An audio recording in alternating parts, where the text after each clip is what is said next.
revelations. Agora permita-me preparar o cenário para você em Apocalipse capítulo 13. Se esse cenário plausível de fato ocorrer, pense por um momento em quão convincente isso será para o mundo e para, entre aspas, os cristãos. Imagine se esse falso profeta afirmar ser Cristo, como nos é dito em Mateus 24:5, que muitos virão reivindicando ser Cristo. Pense em quão convincente isso será para a população mundial. Continuando a partir deste ponto, a potência da decepção do falso profeta reside não apenas em sua afirmação, mas também nos prodígios que ele realizará.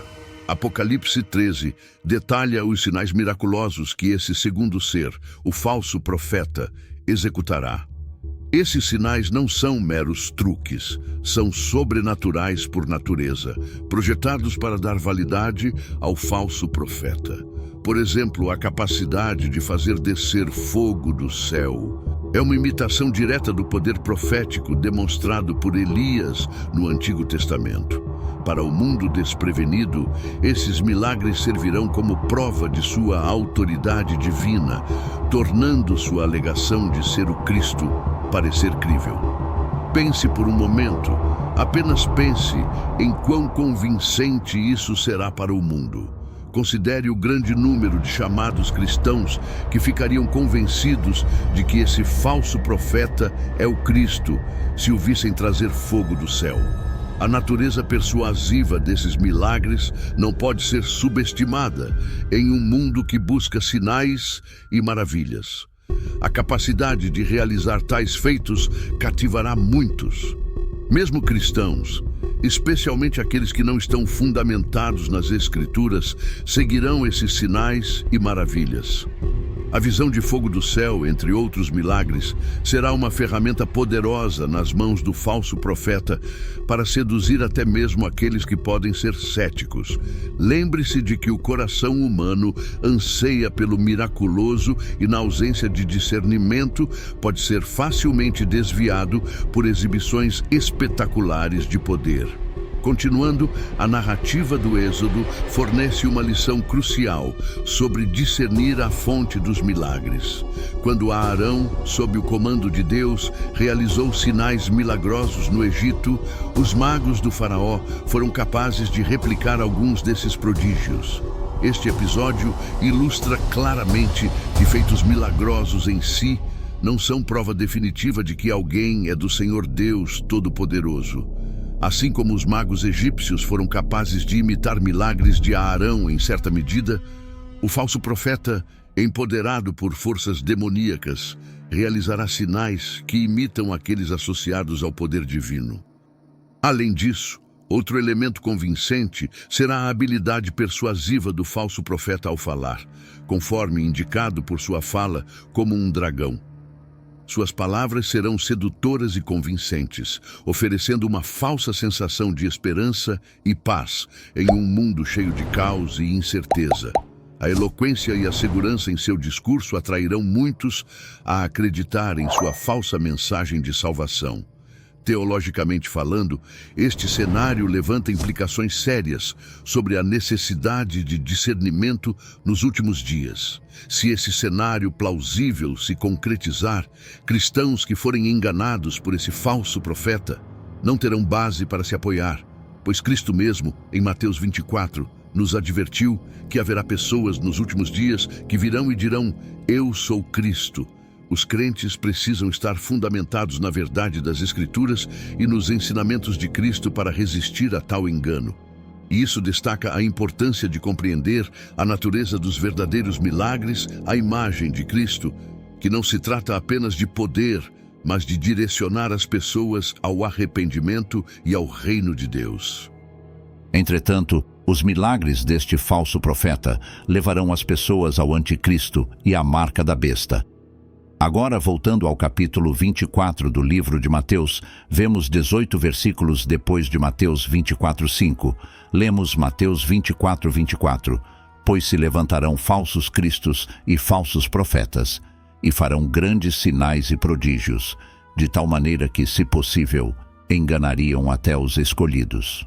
Poderia ser que Jesus nos está alertando sobre a figura crucial que surgirá no capítulo 13 do livro do Apocalipse. Poderia ser que Jesus nos está alertando sobre esse segundo ser. Poderia ser que esse segundo ser tentará afirmar ser o próprio Cristo. Poderia ser que, como resultado direto dessa afirmação do segundo ser, até mesmo os escolhidos serão enganados, acreditando que ele é Cristo. Poderia ser que esse falso profeta em Apocalipse 13 enganará o mundo, fazendo-o acreditar que ele é Jesus Cristo. Agora pense nessas igrejas cristãs modernas, essas igrejas modernas que tentam se adaptar e se alinhar com o mundo. Essas igrejas cristãs modernas não veem a Bíblia Sagrada como a mensagem final e única de Deus. Pense nessas igrejas que tentam desconsiderar o papel crucial da Bíblia nas vidas dos cristãos. Você não acha que, se de fato esse cenário plausível se concretizar, elas ouvirão esse falso profeta e o seguirão enquanto ele orienta o mundo para a adoração do anticristo e a aceitação da marca da besta? Mateus 24:24 diz: Pois se levantarão falsos cristos e falsos profetas e farão grandes sinais e prodígios, de tal maneira que, se possível, enganariam até os escolhidos. O aviso é significativo, porque destaca o nível de engano que prevalecerá nos últimos tempos. A menção de falsos cristos sugere indivíduos que reivindicarão autoridade messiânica ou status divino, tentando replicar ou usurpar o papel e a identidade de Jesus. Imagine se esse segundo ser vier e afirmar ser Cristo. Haverá cristãos, e uso o termo cristãos levemente nesse contexto, que serão enganados a acreditar: não me sigam, embora eu seja o Cristo, sigam este homem em vez disso, sendo esse homem o anticristo. Tenho a impressão de que aqui em Mateus 24:24, nosso Senhor e Salvador Jesus Cristo está se referindo ao segundo ser, devido à expressão para realizar grandes sinais e prodígios. Essa expressão indica que esses líderes falsos possuirão ou aparentarão possuir poderes sobrenaturais, tornando sua decepção mais convincente. A expressão, se possível, enganariam até os escolhidos, sugere que essa decepção será tão sofisticada e convincente que até os crentes mais fiéis e discernidores correrão o risco de serem enganados. João 8:44. Vós tendes por pai ao diabo, e os desejos de vosso pai quereis fazer. Ele foi homicida desde o princípio, e não se firmou na verdade, porque não há verdade nele. Quando ele profere mentira, fala do que lhe é próprio, porque é mentiroso e pai da mentira. A Bíblia descreve Satanás como o pai das mentiras. Que título dar a um indivíduo? Pai das mentiras. A própria essência da mentira flui dele. Esse título não é apenas uma etiqueta, ele encapsula a essência profunda de seu ser e de suas ações. Quando as Escrituras atribuem um título assim a um indivíduo, é para transmitir uma verdade profunda e intrínseca sobre a natureza desse ser. No caso de Satanás ser chamado de pai das mentiras, isso significa que ele é o originador, a fonte de onde a decepção brota. E eu acredito que nós, como cristãos, subestimamos de maneira gravemente irresponsável e tola Lúcifer como o pai das mentiras, o grande enganador. E não posso pensar em uma maneira melhor para esse serpente, Lúcifer, o caído, enganar o mundo para aceitar a sua marca, conduzindo o mundo à adoração do anticristo, exceto por meio de um falso profeta que afirma ser o próprio Cristo, realizando diante dos olhos de muitos milagres de proporções bíblicas bastante literais, apontando para que as pessoas não o sigam, mas sim sigam o anticristo. Por fazer isso, ele desprovaria indiretamente a verdade do Evangelho para pessoas sem discernimento. O pai das mentiras. Este título é mencionado em João 8:44, onde Jesus afirma explicitamente que não há verdade em Satanás e que mentir é sua língua nativa. Isso revela a profundidade do seu engano, implicando que cada ação e cada palavra de Satanás estão impregnadas de falsidade, projetadas para enganar, corromper e destruir.